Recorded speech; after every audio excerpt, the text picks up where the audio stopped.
juga salam istimewa bagi para hadirin hadirat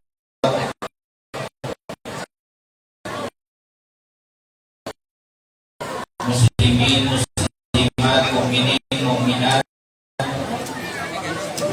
yang lagi banyak misalnya mudah-mudahan keluar dari sini diampunkan. Mudah-mudahan juga kita yang ikut hadir di sini jika Allah taufik dan hidayah sehingga kita bukan hanya kumpul di pelataran, mudah-mudahan kita di pelataran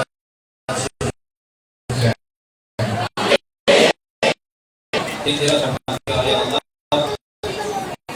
di alam sore bagi bagian dulu. Nah, hadirin hadirat yang dirahmati oleh Allah, jemaah sudah tahu semua bahwa bahwasanya Nabi Muhammad sallallahu alaihi wasallam memiliki nama namanya. Di antara nama Nabi Muhammad yaitu Nabi yang membawa rahmat, atau biasa kita dengar Rasulullah ini adalah rahmatan lil alamin, rahmat bagi semesta alam. Nah, hadirin hadirat yang dirahmati oleh Allah, kalau kita lihat memang seperti itu, Rasulullah ini rahmat bagi semesta alam. Jangan pikirkan Rasulullah ini cinta sama umatnya saja yang beriman kepada beliau, bukan. Jangan sangka beliau ini hanya sayang, hanya mencintai orang-orang yang akan beriman kepada beliau, bukan. Bahkan yang tidak beriman dengan beliau, bahkan yang memusuhi beliau, beliau tetap mencintai mereka. Sallallahu alaihi Nabi Muhammad. Bapak Ibu, dulu Rasulullah itu setelah beliau istrinya meninggal, mudah-mudahan panjang umur semua. Setelah pamannya meninggal, beliau itu lagi sumpah sampai suatu ketika Rasulullah itu pengen healing dulu. Zaman sekarang bahasanya healing. Healing itu karena di Mekah itu panas. Biasanya kalau healing nyari tempat-tempat sing adem, yang agak dingin. Rasulullah pada saat itu di Mekah panas, yang adem ada satu kota namanya Taif. Mudah-mudahan yang belum pernah ziarah Mekah Madinah cepat ziarah Mekah Madinah. Mudah-mudahan tahun ini ya Allah. Rasulullah langsung ke Taif, niatnya pengen healing, menenangkan diri karena istrinya dan pamannya baru meninggal. Sampainya Rasulullah SAW di sana, beliau itu bukan seperti kiai-kiai atau habaib sekarang. Nih datang itu disambut. Tadi saya disambut di antara keikutan. Rasulullah pada saat itu di Taif, beliau masuk kota Taif itu yang disambut sama anak-anak kecil, sama perempuan-perempuan berbaris semua. Cuman pas datang itu bukan disambut dengan salaman, tidak dibacakan tolakan batu, disambutnya pakai batu pada saat itu. Sampai kakinya beliau itu yang mulia itu sampai berdarah. Akhirnya Rasulullah saking capeknya itu bersandar di satu pohon. Sampainya di satu pohon itu malaikat Jibril datang, wahai Muhammad, jenengan ini kan kekasih Allah, jenengan adalah manusia paling mulia di muka bumi ini.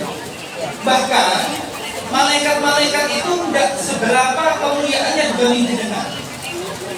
Ini bagaimana kalau misalkan Taif ini kan gunung, ini yang menghina jenengan, yang benci dengan jenengan, yang tadi kok melemparkan batu, ini gunungnya tak kembalikan aja. Sallallahu alaihi Nabi Muhammad. Rasulullah ngomong apa? Tidak usah. Inilah arju ayyasruja min aslabihim man yu'minu billah. Bukan malaikat Jibril tidak usah. Aku berharap sekarang mereka ini tidak beriman, mudah-mudahan keturunannya sih beriman. Allahumma. rahmatnya luar biasa. Sampai yang tidak beriman kepada beliau doakan.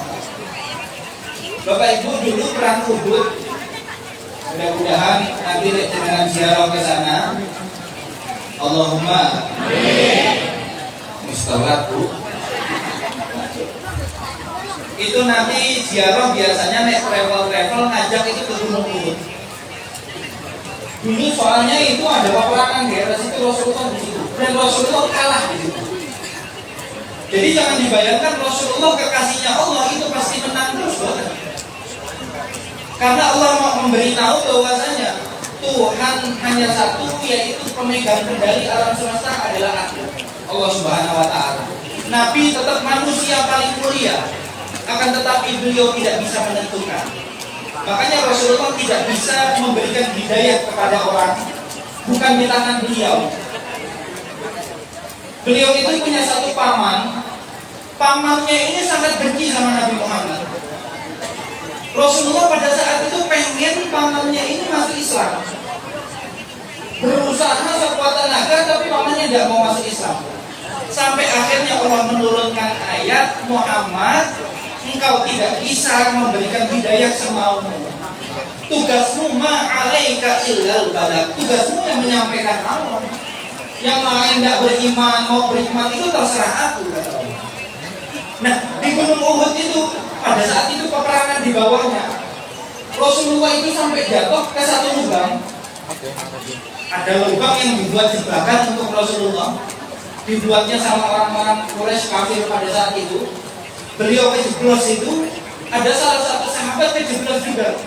Ya dari atas ini sasaran empuk, dipanahi Rasulullah, cuman tidak kena. Yang kena itu sahabatnya. Sahabat sampai kena ke dadanya, wah luar biasa. Setelah itu Rasulullah pun kena, gigi geraknya sampai patah, berdarah luar biasa. Sahabat ini tidak kuat melihat Rasulullah seperti itu. Tidak usah sahabat, malaikat Jibril turun meneng. Muhammad, iki Isra Isra dibiarkan. Iki sudah kebangetan. Kemarin mereka melemparimu dengan batu sampai kakimu berdarah. Sekarang wajahmu sampai berdarah juga. Ini tidak bisa dibiarkan. Ini bagaimana naik Gunung Uhud, tak tumpukai ke mereka, biar rapi semua. Rasulullah jawabnya apa? Allahumma biqaumi fa innahum la ya'lamun. Ya Allah, berikan mereka hidayah. Mereka tidak tahu ya Allah. Mereka tidak ngerti bahwasanya aku ini utusan Allah, tidak ngerti. Wis ampuni mereka dan berikan hidayah kepada mereka. Bayangkan Bapak Ibu, ini orang yang tidak beriman, musuh sama Rasulullah, didoakan sama Rasulullah. Ini bagaimana kasih sayang Rasulullah sama umat muslim? Wah, jangan ditanya. Dari semasa hidup beliau pada saat itu pernah mendoakan Siti Aisyah. Bu, kenal Siti Aisyah, Bu? Pak kenal, ya, Pak? Bu itu kenal, bukan ini? Kenal itu. Nah, kita selama kenal, Bu? Kenal. Saya juga kenal itu. Nah, Siti Aisyah pernah ngomong, ya Rasulullah, tolong doakan aku. Rasulullah akhirnya mendoakan Siti Aisyah, Allahumma gfir li Aisyah ma asarrat wa ma a'lanat wa ma qaddamat wa ma akharat. Ya Allah, ampuni Aisyah ini dosa-dosanya, yang dia dosanya sembunyi-sembunyi atau terang-terangan, atau yang kemarin dia buat dosa, atau yang akan datang. Siti Aisyah saking gembiranya didoakan luar biasa sama Nabi Muhammad. Itu sampai guyu, sampai ketawa, sampai kepala beliau ini nyentuh betisnya atau pahanya Nabi Muhammad SAW. Akhirnya Rasulullah bertanya, kenapa sampai aku bahagia ya Rasulullah dengan doakan saya seperti itu? Aisyah, ketahuilah bahwasanya itu doaku untuk umatku di setiap selesai sholatku. Sallallahu Nabi Muhammad. Ini pas hidup. Sekarang Rasulullah sudah meninggal, bagaimana? Jangan takut. Rasulullah di dalam kuburan sekarang itu masih mendoakan kita. Khususnya bukan untuk orang yang sering ibadah, bukan. Untuk orang yang sering maksiat bahkan. Jadi Bapak Ibu, setiap hari Kamis atau hari Jumat banyak perbedaan riwayat. Amal kita itu ada listnya, disampaikan nanti kepada Rasulullah.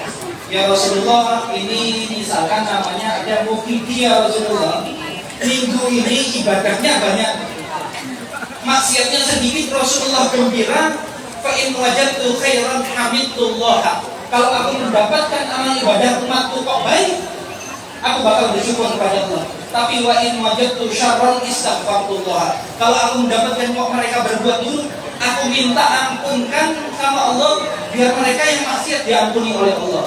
Allahumma amin. Jadi Rasulullah sudah di kuburan, Pak.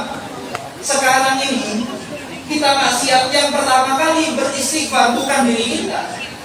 Kita kan kadang maksiat sehari, sudah kapan maksiatnya, istighfarnya juga kapan.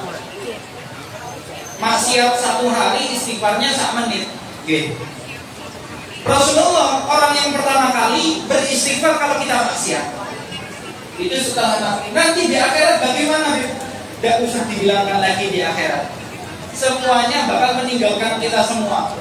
Bojo, anak, ibu, bapak semua meninggalkan. Tidak sampai di situ, tubuh kita ini yang biasa di dunia kita bangga-banggakan. Ini biasanya perempuan tubuh itu selalu dirawat pakai skincare siang malam, wis beda skincare. Pakai sunblock, pakai opo ae wis. Iya, Mbak.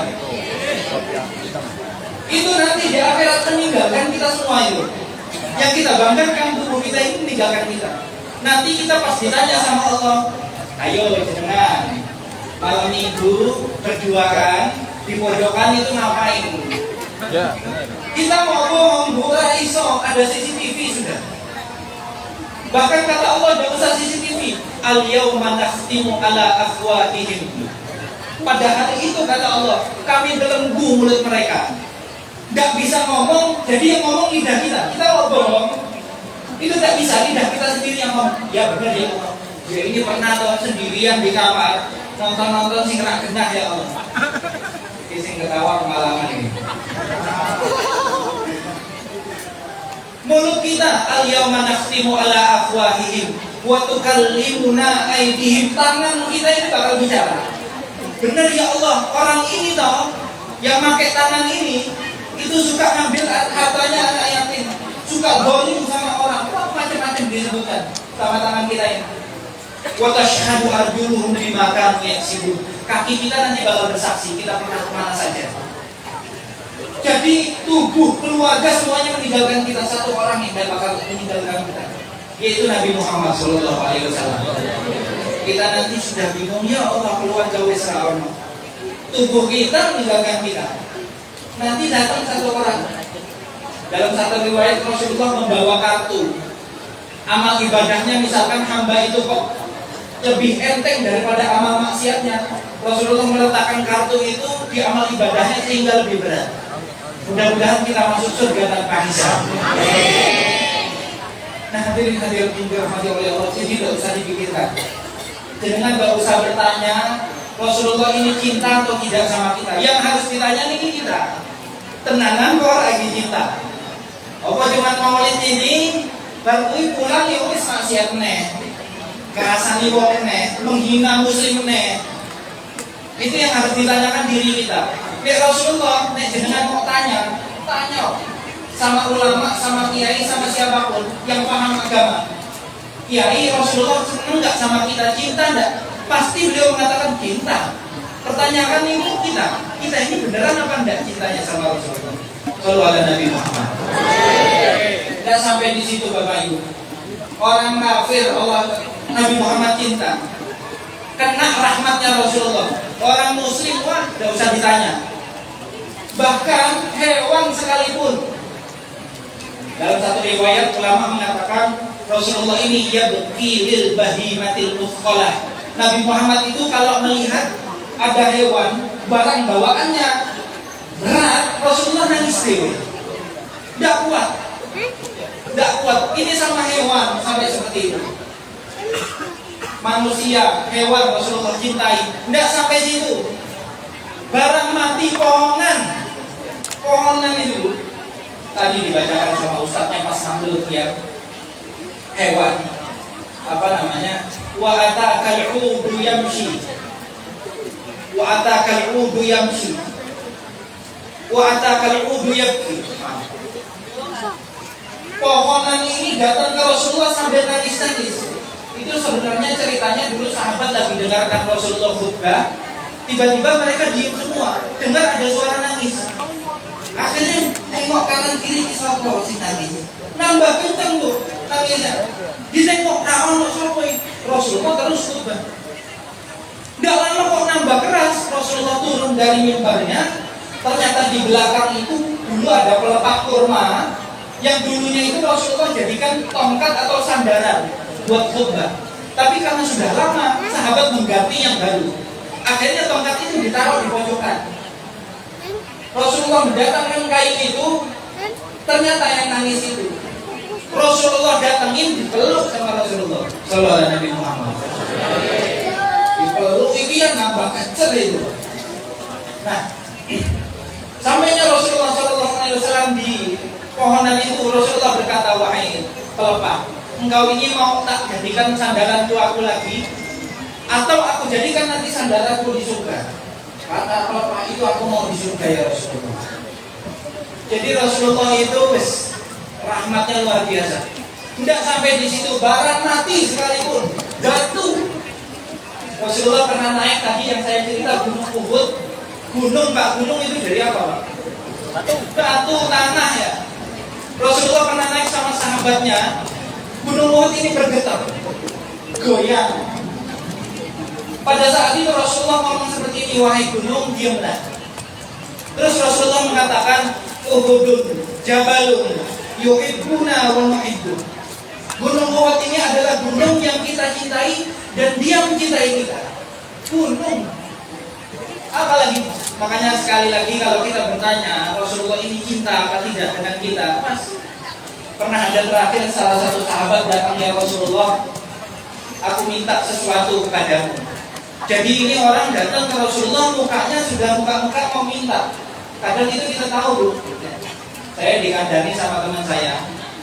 Kadang itu, Bib, kita kalau mau tamu datang dari raut muka itu kan kadang ketok ya, Bu. Ini mau minta apa, kadang ketok. Teman saya memberitahu, jadi kalau ada tamu bertamu, terus kok gosok-gosok paha ini 3 kali, artinya mau minjem duit katanya. Gak tahu saya benar enggaknya, ini nggak tahu. Nah, sahabat itu datang kayak mau minta. Rasulullah ngomong, kita minta apa? Aku minta doakan satu aja, tidak usah yang lain. Apa? Aku mau nanti satu kamar sama jenengan nanti di surga. Allahumma amin. Rasulullah tidak jawab, Bu. Tidak jawab Rasulullah. Rasulullah bertanya lagi. Kata Rasulullah apa? Allah ghairu dzalik. Sama sing liyane apa? Ada yang lain enggak? Kenapa aneh sekamar sama Rasulullah? Kita sing tampilannya kayak gini kok. Bendino ngerasani muslim, bendino menghina muslim. Bahkan kadang kita menghina orang-orang yang luar biasa. Kok gitu mau sekamar sama Rasulullah? Ini sahabat Bapak Ibu yang berdino ketemu Rasulullah, berdino ngambungi tangan Rasulullah, sampai diriwayatkan tangannya Rasulullah ini harumnya itu seperti bunga mawar yang diteteskan embun di pagi hari. Itu ada qasidahnya, cuman saya tidak mau qasidah. Nanti ustadznya tersaing ini. Soal saya elek. Wis ngene ae. Nah, itu aja sahabat yang berdino sholat di belakang Rasulullah. Beliau minta satu kamar sama Rasulullah, tidak bisa. Kata Rasulullah, ada yang lain. Enggak, ya Rasulullah, itu kok permintaanku. Akhirnya Rasulullah mengatakan apa? Fa'inni ala kathratis sujud. Maka kalau gitu jangan bantu saya. Saya tidak mendoakan. Dengan bantu saya, dengan juga sering ibadah, jangan sering maksiat. Karena susah derajat itu, sangat sulit. Jangankan Rasulullah, kita satu kamar sama para kiai-kiai kita yang berdino menghabiskan harta, tahta, umur, nyawa, semuanya dihabiskan untuk agama. Yang kita ini tampilannya kok turu, berimbang-berindu. Kok mau satu kamar, itu kan koyok-koyok mustahil. Sallallahu alaihi Nabi Muhammad. Hadirin yang dirahmati oleh Allah, pelajaran-pelajaran ini kita sudah tahu Rasulullah itu Nabiul Rahman, Nabi yang merahmati semua alam. Semuanya tadi saya ceritakan. Manusia, kafir, muslimnya kena. Bahkan hewan pun sekalipun kena. dapat rahmatnya Rasulullah, bahkan pohonan juga dapat rahmatnya Rasulullah. Tidak sampai di situ, batu dapat rahmatnya Rasulullah. Maka dari itu setidaknya ini di bulan Maulid ayo kita jadikan momentum, kita jadikan pelajaran. Oke, niatkan masing-masing. Mudah-mudahan kita pada bulan Maulid ini sing minimal ini dosa sing paling banyak sekarang satu. Ini sing saya pandang dosa sing paling banyak ini satu. Masalah cangkem. Bahasa kasar ini. Masalah mulut ini Pak, luar biasa ini. Enteng mulut ini ngomong kayak gini Pak, itu enteng. Ini tanggung jawabnya nanti di akhirat Pak. Makanya sampai satu hadis diriwayatkan, nanti yang dipanggil sama Allah untuk dihisab itu bukan Fir'aun. Yang dipanggil sama Allah bukan yang uangnya banyak, bukan. Yang dipanggil sama Allah untuk dihitung amal ibadahnya bukan Abu Jahal, bukan. Bukan orang-orang yang sering membunuh orang, bukan. Yang pertama kali ditarik sama Allah untuk ditanyakan, ini sering megang nih di acara-acara ini. Itu ada hadis yang tenang nih, sing ceramah-ceramah kayak gini. Jadi di dunia itu ngomong enak, kasus di akhirat. Mudah-mudahan kita selamat dunia akhirat. Sing minimal kita jadikan bulan Maulid ini untuk menahan mulut kita. Kita tidak bisa memuji orang, jangan menghina orang. Kita tidak bisa memberikan manfaat kepada mereka, jangan beri madharat, jangan beri kebahagiaan kepada mereka. Jadi kalau misalkan kita mau mengikuti Rasulullah, lebih banyak sunnahnya satu saja, cangkem. Mulut ini paling bahaya. Sekarang itu mau muslim, mau siapapun sampai tak hina. Maka dari itu pelajaran yang terakhir, kita kan tahu ya, kita ketemu itu biasanya ucapnya apa Bu? Assalamualaikum. Artinya assalamualaikum, artinya apa? Mudah-mudahan sampai selamat daripada mulutku, itu artinya. Sampai selamat daripada keburukanku, itu artinya assalamualaikum. Assalam artinya apa? Keselamatan, alaikum kepada engkau. Selamat dari apa? Minimal selamat dari mulutku dulu. Karena kan orang kita salaman assalamualaikum 5 menit baru itu asal ini. Kalau sing koyo kuwi Bu. Wis kok aku orangnya teko ora. Nah, hadirin yang dirahmati oleh Allah, mudah-mudahan pada bulan Maulid ini minimal kita jaga mulut kita. Jaga mulut kita. Jangan loh kita semua ini tidak merasani orang itu tidak bakal mati, tidak bakal mengurangi rezeki jenengan, bakal menambah rezeki jenengan. Allahumma amin. Mudah-mudahan kita keluar dari sini hati kita sudah bersih semua. Mudah-mudahan kita keluar dari sini kita tambah cinta sama Rasulullah. Kita keluar dari sini kita tambah hormat sama para guru-guru kita. Kita keluar dari sini mudah-mudahan kita dijaga sama Allah untuk menjadikan lisan kita selalu sholawat kepada Rasulullah. Amin. Sekian dari saya, mohon maaf kalau ada salah di dalam perkataan. Wabillahi taufiq wal hidayah. Wassalamualaikum warahmatullahi wabarakatuh.